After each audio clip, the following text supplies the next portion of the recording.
Hello, I'm Dr. Tony Thurman, Superintendent of the Cabot School District. And each year, Arkansas school districts must present a report to the public to share the status of the local public school district. Now, while this report is typically presented at a school board meeting, this year we decided to make the report more accessible to our community by sharing it here on the Cabot Schools Network and on our website. Now, we've had a fantastic start to the school year. Walking through the halls, I've seen that excitement that our faculty and staff have for students and the opportunities they will have this year to learn and grow. It is our commitment to our students, our parents, and community that every school and classroom in the Cabot School District will be student-centered with a laser-like focus on student achievement. Now let's begin with a general overview of our school district. You can see the fast facts of our district with 10,278 students in grades K through 12, and that does not include 335 pre-K students.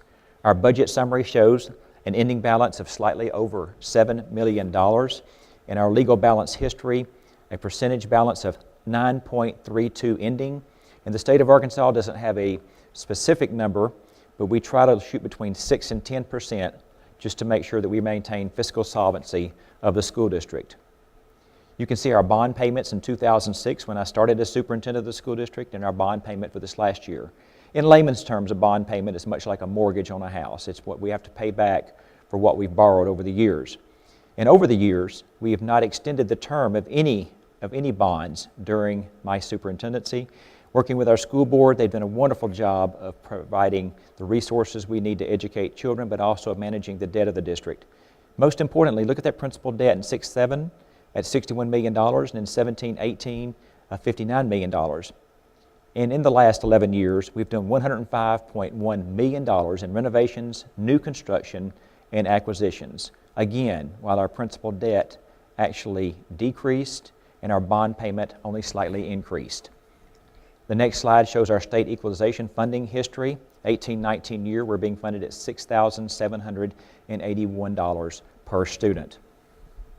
In construction, on the next slide, this is some projects that we finished over the course of the last year. Very proud of our new paving projects we finished across the district, and we're in the process of removing HVAC systems from our older schools and replacing them with new, more energy efficient systems as the need arises. Technology security upgrades in the district. Technology was certainly a focus this last year and will be an ongoing focus for the near future.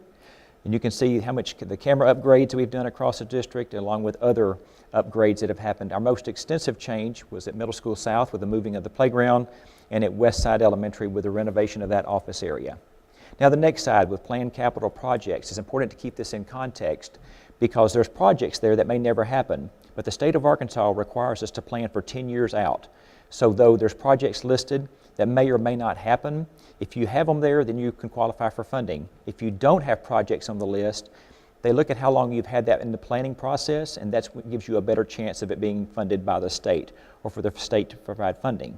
So just because you look down the list and you see some projects does not mean that they may happen. If it's ever needed in the district, it's absolutely imperative that it be on the list so it could qualify for funding. And there's no penalty for something being on the list and never being done. It just shows that you're planning and thinking ahead in the facility and capital project process. Our next items are in testing, and you can see the 2018-19 testing calendar. And a lot of testing happens in the state of Arkansas for accountability purposes. 17-18, the MAP assessments are being used as our interim assessments to make sure that we're providing interventions to students in a timely manner. We can't wait until the end of the year to get testing data and then find out that students aren't where they need to be. So we do interim testing throughout the year leading up to the state assessments. And you can see on our next slide our spring 2018 Aspire growth data.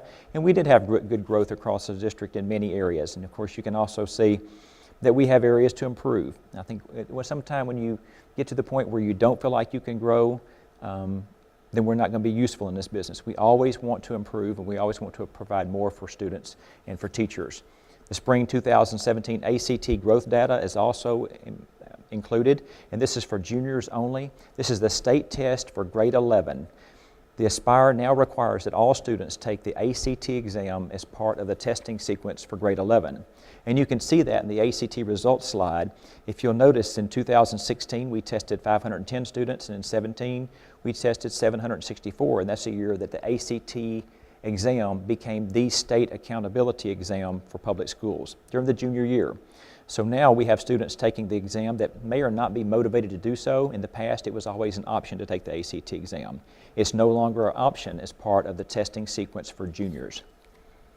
Now we move into AP testing in the school district. You see a GT AP glows across the district, and we do have one of the most respected AP programs in the state of Arkansas.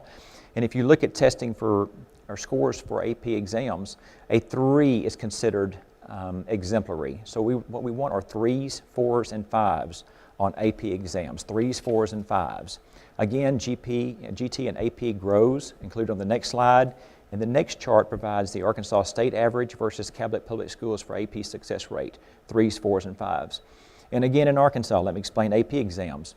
Students that take an AP exam, they must sit for the exam to get the weighted credit. In other words, 5 points for an A, 4 points for a B, and so on. In Arkansas, and it's not true across the nation, a student must sit for the exam. It doesn't matter how well they do, or even if they try. As long as they sit for the exam, they qualify for the weighted credit. And you can see our next slide, the global versus Arkansas versus Cabot Public Schools charts on AP exam success. So congratulations to our National Merit Semi-Finalist this year, Claire Cabot. Congratulations to Claire. And as far as district accreditation goes, we have to meet certain rules and procedures set forth by the Department of Education during the 17-18 year. And you can see that all of our locations are fully accredited on a rotational status. No buildings were cited in the district's accreditation process during this last year. And also, let's talk about some partners with the Cabot School District. First of all, it's the Cabot Panther Foundation, and you can see all the items that they assist the district with in terms of support for our programming. And finally, as part of the annual report to the progress, the Cabot Board of Education training hours are included in this report. And finally, how do we communicate with our patrons in the school district? Through cabotschools.org, and this is the location that you can find this PowerPoint presentation where you can study this data in more detail. School-based newsletters, Cabot Schools Network is also a great resource for patrons and parents of our school district.